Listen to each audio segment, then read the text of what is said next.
सभी विद्यार्थियों से का एक बार फिर से स्वागत है। कुछ गड़बड़ी हो गई है विद्यार्थियों, मेरे कैमरे में बार बार वीडियो बंद हो जा रही है अपने आप से ही। और मुझे फिर से ये तीसरी बार शूट करना पड़ रहा है, रिकॉर्ड करना पड़ रहा है। यही पांचवी प्रैक्टिस सेट ही अभी आपकी चल रही है। मैं सारे क्रम से सारे जो है प्लेलिस्ट में लगा दूंगी, आप लोग देख लीजिएगा। सुहाग बिंदी और ययाति नाटकों के रचनाकार हैं उदय शंकर भट्ट, धर्मवीर भारती, गोविंद वल्लभ पंत या हरिकृष्ण प्रेमी। तो सुहाग बिंदी के और ययाति नाटकों के लेखक है Govind Vallabh Pant. Fort William college की स्थापना हुई थी 1800 में, 1805 में, 1809 में या 1810 में। तो फोर्ट विलियम कॉलेज की स्थापना 1800 में हुई थी। रामचंद्र शुक्ल के अनुसार इंसाल्लाह खां ने अपनी भाषा को किस प्रकार के शब्दों से मुक्त रखने की प्रतिज्ञा नहीं की थी? बाहर की बोली, गवारी, भाखापन या तत्सम। तो तत्सम शब्दों से उन्होंने मुक्त रखने की बात नहीं की थी, प्रतिज्ञा नहीं की थी। बाहर की बोली, गवारू और भाखापन को अपने रचना में बाहर रखने की बात इन्होंने प्रतिज्ञा की थी। फोर्ट विलियम कॉलेज के हिंदुस्तानी के प्रथम प्रोफेसर कौन थे?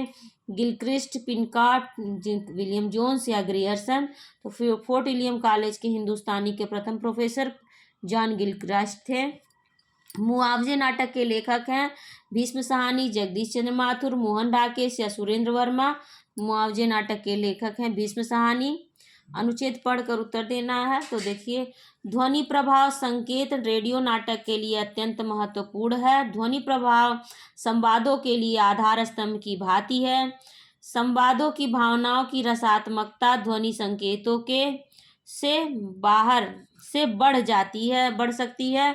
संवादों में उत्साह, आनंद, दुख, व्यंग, लयात्मकता, उतार चढ़ाव आदि के लिए संकेत होते हैं। संवाद संकेतों की जीवंतता, सार्थकता और संदर्भ युक्तता के लिए अपेक्षित होते हैं। संवाद के अंतर्गत पात्र का हंसना, दुख प्रकट करना, रोना, दीर्घ सांस लेना जैसे संदर्भों के संकेत देने के लिए संवाद संकेतों की जरूरत पड़ती है। वास्तव में रेडियो केवल श्रव्य माध्यम होने के कारण इन ध्वनि प्रभाव संकेतों के बिना दृश्यावली स्थापित करने में कठिनाई होती है।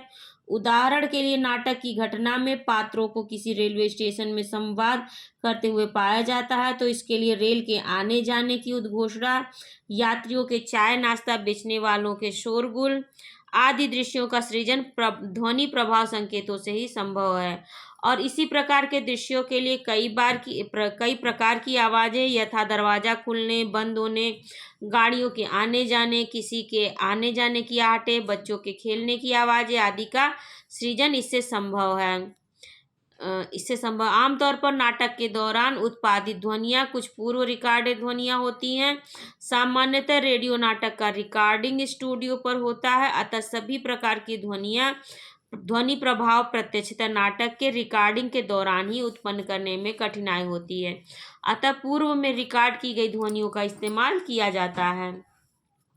यह अनुच्छेद किस विषय पर केंद्रित है? रेडियो संवादों में उत्साह, रेडियो संवादों में लयात्मकता, रेडियो नाटक लेखन में ध्वनि प्रभाव संकेत या रेडियो नाटक की संदर्भ युक्तता। तो ये रेडियो नाटक लेखन में ध्वनि प्रभाव संकेत पर आधारित है। इस अनुच्छेद के लिए उपयुक्त शीर्षक क्या हो सकता है? रेडियो नाटक का रिकॉर्डिंग, रेडियो नाटक लेखन की तकनीकी पहलू, संगीत संकेत या रेडियो नाटक। तो देखिए, इसमें रेडियो नाटक लेखन के तकनीकी पहलुओं पर विचार किया गया है। रेडियो नाटक लेखन में ध्वनि प्रभाव संकेतों का उद्देश्य क्या है? संवादों की रसात्मकता, दृश्यावली स्थापित करना, नाटक को प्रभावशाली बनाना। उपरोक्त सभी होगा। संवाद संकेत क्यों अपेक्षित है? संवादों की जीवंतता के लिए, संवादों की सार्थकता के लिए, संवादों की संदर्भ युक्तता के लिए। उपरोक्त सभी। संवाद संकेत क्यों अपेक्षित हैं? तो ये भी उपरोक्त सभी हो जाएगा। रेडियो नाटक लेखन में रेलवे स्टेशन का शोर, दरवाजा खुलने बंद होने की आवाज आदि के लिए किन संकेतों का प्रयोग होता है? संवाद संकेत, संगीत संकेत, ध्वनि प्रभाव संकेत। उपरोक्त में से कोई नहीं। तो ध्वनि प्रभाव संकेत का प्रयोग किया जाता है। निम्नलिखित में से कौन सा कथन सही है? भाषा, विषय वस्तु, सांस्कृतिक पहलू के अंतर्गत आते हैं। दूसरा है वैश्विक मुद्दे मनोवैज्ञानिक पहलू के अंतर्गत आते हैं। कौन सा? बोथ। एक और दो दोनों सही हैं, केवल एक।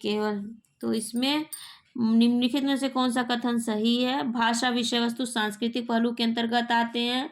वैश्विक मुद्दे मनोवैज्ञानिक पहलू के अंतर्गत। देखिए वैश्विक मुद्दे मनोवैज्ञानिक पहलू के अंतर्गत नहीं आते, इसलिए केवल एक सही होगा, ऑप्शन ए। निम्नलिखित में से क्या ईवीएस में शिक्षण अधिगम की योजना बनाना में शामिल चरणों में से एक नहीं है? अपनी पाठ्य योजना पर चिंतन करना, सीखने और